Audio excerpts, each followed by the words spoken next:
In this video, I'm going to show you the most effective way I know to get your first 1,000 YouTube subscribers fast. So, if you want to grow your brand, your business, and your channel, stay tuned. Hey there, my name is Erhart, marketing strategist, and welcome to the channel, the #1 place for entrepreneurs to learn proven marketing strategies to grow their business online. So if that's something you're into, you may want to consider subscribing and hitting that notification bell so you never miss a future episode.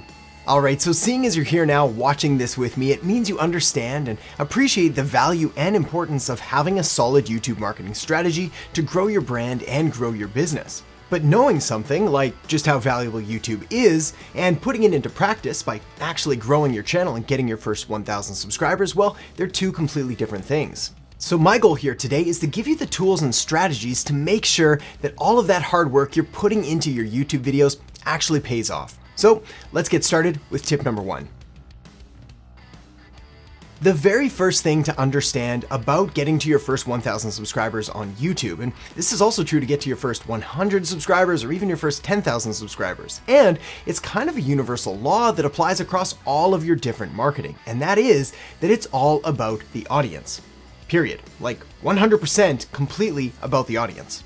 Like I said, this is a universal marketing truth, and it applies whether we're talking about YouTube growth, or Instagram, or LinkedIn, or Facebook, or advertising, or organic, or whatever we're talking about. It's always about the customer, being empathetic and being understanding about where they're coming from, the position that they're in, and what they're trying to achieve. Essentially, giving them what they want. As an example of just how important this one tip is, well, a lot of my friends and a lot of my colleagues have massive audiences on other channels, including Facebook and Instagram and Twitter and all over the place. And when I've watched them in the past try to come over to YouTube and ignore this one simple truth about making their content all about the audience, well, they've struggled and ultimately given up on the channel way too soon. And simply because the content they're creating on YouTube, well, it was really more about them. It was lifestyle. It was more of a vlog, it was more showing how they lived and things they were into, rather than about the audience and what they actually wanted to see.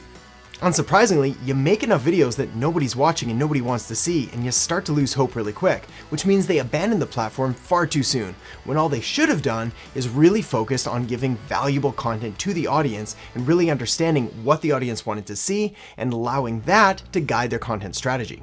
So what does valuable content mean? Well, it's going to be a combination of either educating them or entertaining them, but more importantly, it means really understanding who your ideal customer avatar or ICA really is. Who is that person that you're creating content for? What are their pains and problems and frustrations and all the things they're trying to move away from? And what are their goals and their dreams and their aspirations and all the things they're trying to move towards? If you can position your channel as the solution that provides valuable advice and strategies and tips that helps them move away from pain and towards the things they want, they're going to come back again and again and again, and they're going to subscribe. All right, so my next tip on how to get your first 1,000 subscribers fast is to be specific-ish. You've probably heard a million times that the riches are in the niches and that you need to niche down and you need to find your pop or pocket of people, those people that you can serve and that you resonate with and that you can really kind of dial in and really serve them exclusively at sort of the expense of everybody else. So for example, let's say you've got a YouTube channel focused on fitness. Well, you could niche down and say, well, maybe it's not just fitness, but it's weight loss for women. And then maybe you could niche down again and say, well, it's weight loss for women who've just had a baby. And then maybe you could niche down again and say it's weight loss for women who've just had a baby and are also online entrepreneurs and who also live in the Pacific Northwest. The more niche down that you go, well, the more specific and relevant your content can be. But you can go too far, like I just did in that past example. After all, that market is probably way too small, especially when it comes to YouTube and growing your audience and growing your first 1,000 subscribers there. Now, this is where YouTube kind of differs from other channels and from other marketing strategies. In fact, if you're looking at other marketing strategies and marketing as a whole, you really do want to niche down as much as you possibly can to really find that core audience that you want to serve in the best way possible. With YouTube, however, you kind of need to step it just a bit back. You need to find, obviously, that core niche of people that you want to serve, and maybe focus 50%, 60%, maybe even 70% of your content on them, but you're also going to need a broader set of topics. So really kind of one step up from niching down that far. So if you've got fitness for women or fitness for new moms, that's probably perfect. Of course, you can still have that hyper niche content, but definitely don't make it the core pillar, especially when you're starting to gain traction.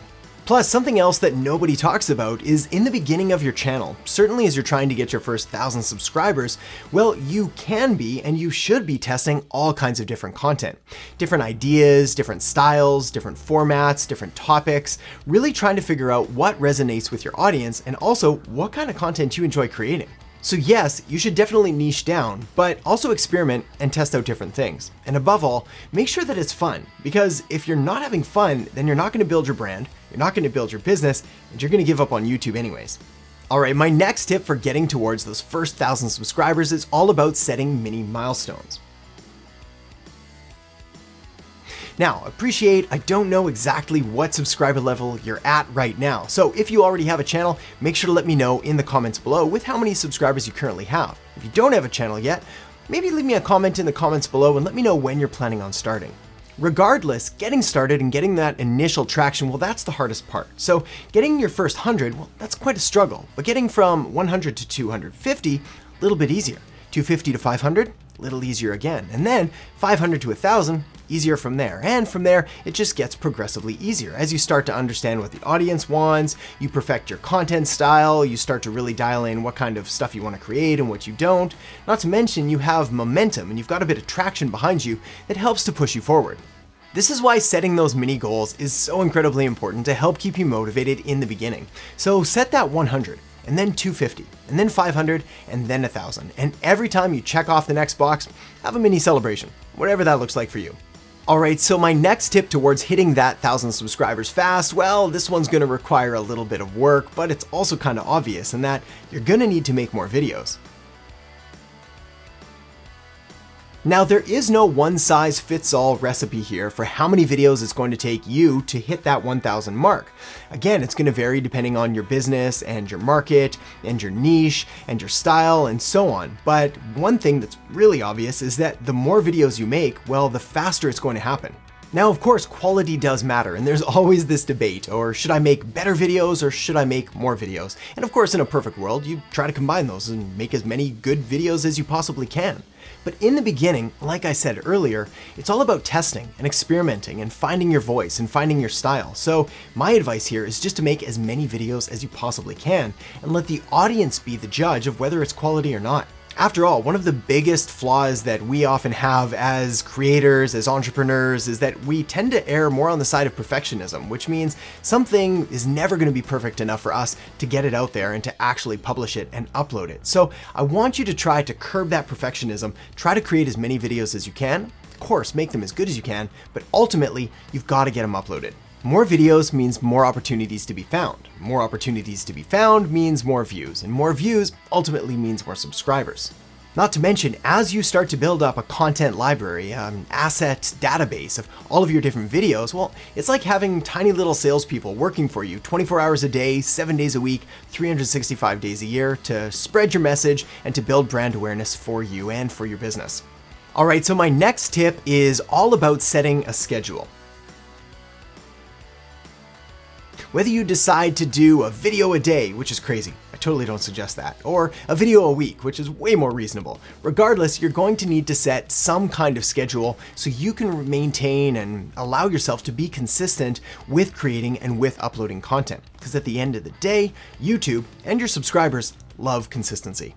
So let's say you do decide on that one video a week. This is a great place to start because you could spend one day doing research, you could spend one day outlining, you could spend one day writing a bit of a script, you could spend one day recording it, you could spend one day editing it, and of course by one day I don't mean the entire day, but rather 15 to 30 minutes per day, maybe a little more on the editing side, but regardless, by being consistent, by baking it into your schedule, you'll make sure that it actually gets done, and that is incredibly important. Now, one of the strategies a lot of YouTubers give is to batch record your content. Essentially, set aside a day to record 2, 3, 4, maybe even 5 videos on that one day, freeing you up for the rest of the month. Now, this is great in theory, but personally, I found it's not the best strategy for me for 2 reasons. Number 1 is by batch recording, I get exhausted. After I'm pretty much done the 5th video, I'm drained, and that last video, it's not that good. Certainly nowhere near the energy level that I have on that first video. The other problem with that is that if you really want to get good on camera, you really want to develop your brand and your voice and your personality and the ability to think on your feet, you're going to need some practice. And by condensing it all into just 1 day a month, you're basically giving yourself way too long a break before recording other videos. This is why I love recording at least once a week. And if you can do more, that's even better, because the more that you practice, the more that you record, well, the better you're going to get, the better your videos are going to get, the more videos you're going to have. You see the cycle here. Alright, so the next step in the process towards that 1,000 subscribers is all about looking for patterns.